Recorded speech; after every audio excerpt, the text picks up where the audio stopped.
Vous saviez que j'habitais à côté de la Suisse?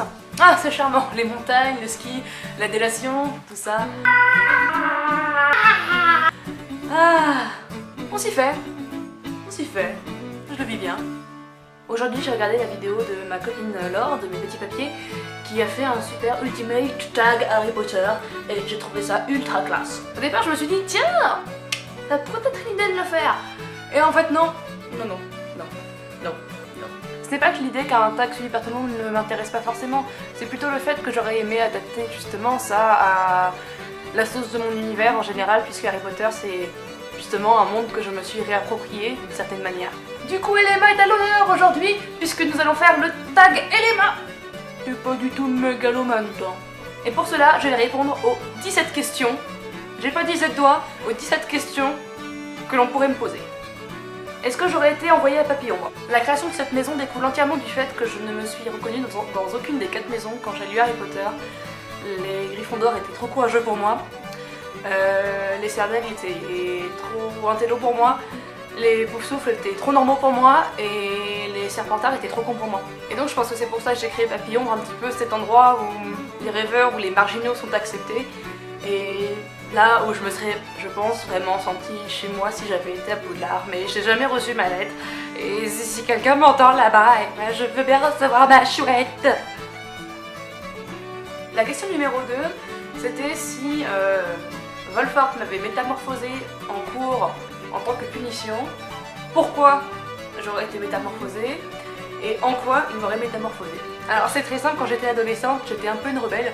Vous savez, j'étais le genre de nana qui écrivait des petits mots et qui les faisait passer à ses voisins pour que le voisin le passe à la voisine qui allait le passer à son voisin. Ça faisait une chaîne monstrueuse dans la classe juste pour dire coucou à un copain à l'autre bout de la classe. J'étais une relou de service. Du coup, je pense que Voldemort n'a pas super apprécié ça. Est-ce qu'il m'aurait métamorphosé? Je sais pas. Je n'espère pas. En quoi il m'aurait métamorphosé et bah... Libre à lui de choisir, j'ai envie de vous dire. Ensuite, c'était... Quel est mon personnage féminin favori? Pour moi, il n'y a aucun doute, c'est Morgana McNair. C'est un personnage d'une complexité époustouflante, à mon sens, et je regrette de lui donner un peu ce rôle d'antagoniste superficiel dans les parties que je développe en ce moment, parce que c'est un personnage absolument sublime, qui vraiment mérite la part qu'il mérite. Oh putain, qui mérite la part qu'il mérite. Et au contraire, mon personnage masculin favori. Là, j'hésite beaucoup. Sincèrement, j'hésite beaucoup. Mon cœur est tiraillé de 1000 manières. Et j'hésite. Si je devais choisir un gars à polar sans dictation, ce serait vraiment Terry. Qui représente pour moi la simplicité de vivre, la joie et le bonheur d'être entre amis. Qui est à l'écoute, attentif, attentionné, bref, c'est un peu la représentation de l'homme parfait. Et de l'autre côté, si je jouais vraiment sur le côté du fantasme, sans aucun doute, que ce serait Phil. Ah là, mais c'est l'homme de ma vie, mais il le sait pas encore. Est-ce que j'aurais accepté qu'Orpheus Follet écrive un roman sur moi? Nope, absolument nope. Il peut aller se faire voir. Nope. Si j'avais un Patronus, quelle forme prendrait-il? J'ai longtemps hésité sur la question, et quand j'étais plus jeune, c'est vrai que quand je lisais les livres, je m'imaginais un animal super classe. Je voulais que mon Patronus soit un loup, comme 95% des adolescentes qui lisent Harry Potter. Et en fait, je me suis fait à l'idée que cela ne serait pas possible vis-à-vis de mon caractère. Et c'est pour ça que je pense que le Patronus le plus adapté pour moi serait un Pikachu. Quel morceau joué par Emmerich au piano me ferait complètement craquer? C'est vrai qu'Emmerich est plutôt porté sur le répertoire du romantisme, comme le Chopin, le Schubert, le Schumann, ou d'autres compositeurs de génie de ce genre. Et même si ça fait complètement cliché, j'avoue que écouter Emmerich jouer la nocturne numéro 20 de Chopin me ferait chialer.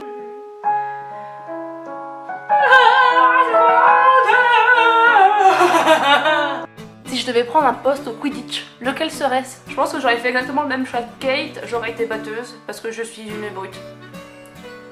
Tout simplement. En quel personnage de la saga Elema me serais-je réincarnée si cela était possible? J'ai beaucoup réfléchi à la question et je pense que le personnage qui me correspond le mieux, ou en tout cas qui me ferait le plus envie, Étonnamment, ça serait Igie Schmeckwick, la petite serre d'aigle timide, pour laquelle je me reconnais beaucoup. Et je me dis que c'est super cool parce qu'elle fréquente des gens super comme Emmerich, etc. Et en fait, cette fille me fait rêver parce qu'elle a de l'ambition, qu'elle ne veut pas en parler et qu'elle n'est pas prétentieuse vis-à-vis de ses connaissances et vis-à-vis justement de tout son savoir. C'est un personnage que j'aime beaucoup et que je regrette de ne pas encore développer à l'instar des autres, et un peu comme Morgana, comme je le déplore aussi, voilà. Mais j'espère vraiment qu'on pourra davantage l'explorer dans les parties suivantes, en tout cas dans les chapitres suivants. Je sais que dans le chapitre actuel, IG prend une petite place dans une discussion, et j'ai hâte d'écrire ce petit moment, parce que IG est un personnage génial. Mais tous les personnages sont géniaux de toute façon! Mon professeur préféré à Poudlard, incluant les nouveaux. Alors c'est vrai que Wolfhart a une classe monumentale, ça on va pas le nier. Le souci c'est qu'en tant que professeur, personnellement j'aurais vraiment du mal à adhérer. Donc là, je vais rejoindre le canon, c'est vrai que le professeur que j'adore, et c'est là pour toujours, ça sera le professeur McGonagall, qui est une battante, c'est une guerrière, c'est une directrice qui en veut et qui aime ses élèves. Et ça, je suis comblée. Voilà, c'est ma go pouvoir. Si j'avais fait un métier de sorcier, je pense que si j'aurais fait un métier de sorcier, je serais devenue guérisseur pour pas être trop éloignée de ce que je fais actuellement en fait. C'est quelque chose qui me convient assez bien, je pense. Plutôt des vacances à Thinkhold ou à Evening Street? Alors, Evening Street, j'y suis déjà passée l'an dernier à Londres, et d'ailleurs je suis passée sous l'immeuble, sous le bâtiment où normalement Terry devrait habiter. Ça a été absolument génial, mais c'est vrai que malgré tout l'amour que j'éprouve pour Terry, tout le respect que je lui voue, non, tu me feras pas rentrer dans ton appartement. À ce compte-là, je préfère aller chez Maggie dans son super manoir pour tester les bains, et on met de côté les parents. Mais mon choix est vite fait.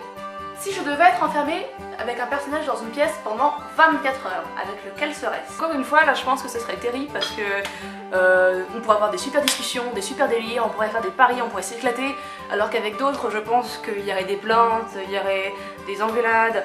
Non, Terry, c'est la bonne humeur incarnée, donc je le garde jusqu'au bout. Quel papillon j'aurais pris sous mon aile?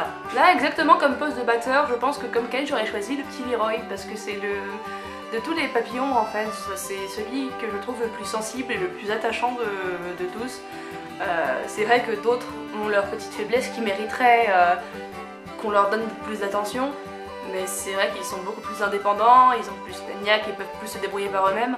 J'ai hésité longtemps à choisir entre Leroy et Cassandre, parce que c'est vrai que Cassandre a un petit côté attachant, mais non, mon cœur va pour Leroy, mon petit bégaiement. L'attend, je crois. Quel personnage ne faudrait-il surtout pas titiller? Même si Wolfhart peut s'énerver très rapidement, je pense qu'il est beaucoup plus compréhensif de ce côté-là par rapport à quelqu'un comme Irina Ivanov. Et j'ai pas du tout envie de me frotter à ce genre de nana. Vraiment pas. Je suis un dème que j'aime, je l'aime, je peux pas mourir. Je suis encore trop jeune. En imaginant que je me sois disputée avec Maggie, quel serait le cadeau idéal pour une réconciliation? Après y avoir bien réfléchi, je me dis qu'une piñata en forme de Nitormino serait parfait. La prochaine potion que Calypso devrait inventer, ça serait, je pense, la potion pour ne pas avoir la gueule de bois. Ça serait une solution miracle. Voilà, j'ai rempli mes 17 questions. Si ça vous a plu, n'hésitez pas à reprendre ces questions et à y répondre, pas forcément par vidéo, par commentaire, ça peut être super cool, pour que vous puissiez me donner un avis justement sur vos préférences, sur les mains. Ta gueule, River! En tout cas, vous savez que moi j'adore tout ce qui est de vos hypothèses, de vos doutes, de vos espoirs. Je sais qu'il y a des Team Griffin, je sais qu'il y a des Team Emery, je sais qu'il y a des Team Terry aussi. Franchement, n'ayez aucune limite. Écrire, c'est fait pour s'éclater, c'est fait pour briser les barrières. Et justement, je vais en profiter à fond. Et cette expérience, j'ai envie de la faire avec vous, jusqu'au bout. Vraiment. C'est vrai qu'en partant avec une fanfiction, je pensais pas m'éclater autant. Et finalement, je me rends compte qu'il y a ce côté de partage que je n'avais pas forcément avec la fiction des fleurs. Même si j'avais énormément, mais énormément de plaisir à la partager et à recevoir des commentaires. Mais c'est vrai que Elema a cette spécificité de pouvoir inclure des envies et des désirs des lecteurs Sans que je me dise que plus tard c'est la réédition, puisque de toute façon je suis maître de ce récit qui est l'Emma, je suis maître de son partage et je suis maître de tout ce qui peut se passer après. Et ça me fait moins peur. En attendant la prochaine vidéo qui portera sur les chansons qui me font rappeler les débuts des Fleurs d'Opale pour que je puisse vous partager mes mauvais goûts musicaux, n'hésitez pas à aller poster des commentaires, à m'aimer toujours, parce que ma mégalomanie n'a aucune limite. Et ça c'est bien connu, vous pouvez aimer River, vous pouvez faire tout ce que vous voulez, et quand je parle comme d'elle, eh ben, je vous dis que la vie est foutue. Je suis désolée d'elle. Je vous fais de gros bisous. Si t'as aimé cette vidéo, aime ma vidéo. Si tu as aimé mon t-shirt, aime cette vidéo. Si tu veux un prochain épisode, aime ma vidéo. Et pour tout le reste, il y a ça pour s'abonner.